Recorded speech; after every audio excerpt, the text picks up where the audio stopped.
سلامونه نیکی هیلې او احترامات مې ومنئ. قدرمندو کتونکو نصر الله خټک یم. قدرمندو کتونکو موجود یم دلته په شیرپو وطن کور کې او دلته کې نن د قامي وطن پارټۍ 11مه یوم تاسیس دلته کې نمانځلې کېږي. دلته کې یو طرف ته د قومي وطن پارټۍ کارکنان راغلي دي، نو بل دلته یو مېرمنه راسره هم موجوده ده او هغوی چې دی نو تاسو ته دې پته وي چې هغه په سوشل میډیا باندې ډېره اکټیو ده، یو ښه سوشل ورکر او یو ښه سیاسي سماجي شخصیت هم ده.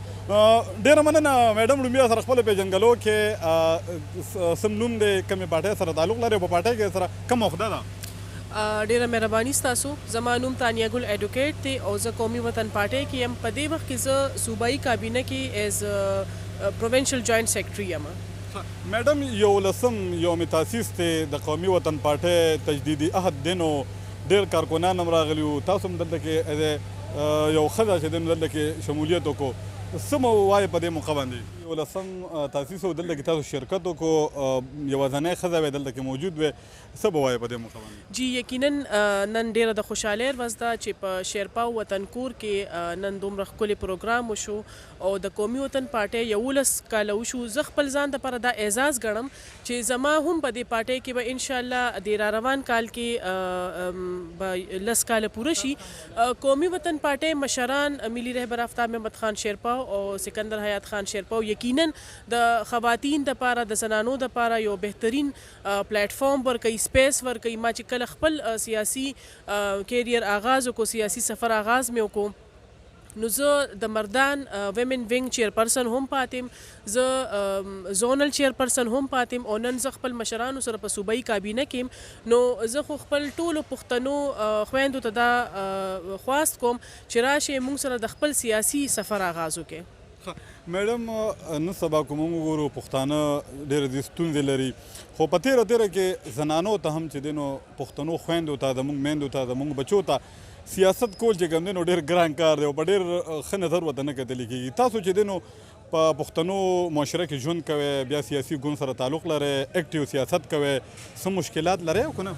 یقینا ځکه چې دا د پښتنو معاشره د زه په حیثیت وکیل هم زه دا خبره کوم چې وکالت هم د زنانو دپاره اسان نه دی او بیا د وکالت نه پس په سیاسي میدان کې خپه کېښودل او بیا سیاسي سفر خپل شروع کول. نو زه خو به هغه ټولو وروڼو ته او مشرانو ته خواست کوم چې تاسو په خپل کور کې خو یو تعلیم عام کې، ځکه چې تعلیم یافته ښځه یو تعلیم یافته خاندان جوړوي. دویم هغې کې سیاسي شعور راولئ، تر کومې چې په زنانو کې تعلیمي او سیاسي شعور نه نو یو معاشره ترقي نشي کولی. زه ستاسو په وساطت دا ریکویسټ کوم او دا خواست کوم خپل ټولو پښتنو ته، وروڼو ته، مشرانو ته چې په خپل کور کې خپل زنانو ته دا حوصله ورکړي چې هغوی تعلیم هم وکړي او بیا وروستو سیاسي شعور دپاره هغوی یو پارټي هم جوین کړي. میډم که موږ وګورو زیاتره زنانه چې دي د هغوی په پاکستان تحریک انصاف کې وي او هغوی چې کله جلسو له ځي نو هغه تاسو ته پته لګي په سوشل میډیا باندې هغه ریپورټ کېږي. ولې تاسو د پاکستان تحریک انصاف په ځای باندې قومي وطن پارټي خوښوئ؟ ګورئ جی څنګه چې تاسو ته پته ده د پښتنو موږ د نیشنلیسټ پالیټکس کوو او د پښتنو خپل کوالټیز دي چې هغوی به په یو سرټن لیمټس کې خپل سیاست هم کوي. زه د خپل مشرانو نه ډېره زیاته خوشحاله یم چې هغوی موږ ته یو ډېر سیکیور ماحول راکړی دی او موږ طریقې سره خپل حیا عزت سره خپل سیاسي سفر چې کوم دی موږ جاري ساتلی دی.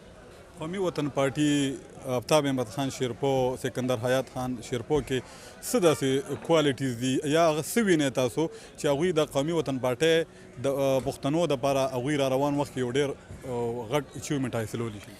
یقینا جی تاسو ته خو پته چې آفتاب احمد خان شیرپاو خپل پښتون ورکر سره ډېر مخلصه پاتې شوی دی او زموږ د ویلو ضرورت هم نشته. هغه ټولو خلکو ته پته ده چې په اسلام آباد کې د پښتنو انټري چې کومه وه نو حیات محمد خان شیرپاو کړې وه، هغوی دومره پښتنو سره مخلص وو او بیا هغه کنټینیویشن چې کوم دی نو هغه د ملي رهبر آفتاب احمد خان شیرپاو خان په لاسو شو چې څومره پښتنو ځوانان هغوی باروزګاره که د خپل حکومت کې هغوی همیشه د پښتنو د ترقۍ سوچ کړی دی. او نن تاسو هم کتل چې سکندر حیات خان شیرپاو وویل چې موږ د پښتنو ترقي غواړو، د هغوی روزګار غواړو، د هغوی امن غواړو. الیکشن به کوئ؟ نیت هم شته؟ ګورو جی چې مشران څه وي هغه شان به بیا مخکې فیصله کوو. تاسو ځان ریډي کړی دی الیکشن ته؟ بالکل جی که مشرانو حکم وکړو نو الیکشن به هم کوو او خپل سیاسي اکټیویټیز به هم کوو. د مردان د خیبر پښتونخوا کو خدای پاک تاسو له مقدر کړه او وس درکړه د خیبر پښتونخوا په خاصه توګه د مردان زنانو دپاره تاسو څه آینده کې په مستقبل کې چې یو پلان لرئ یو پروګرام لرئ؟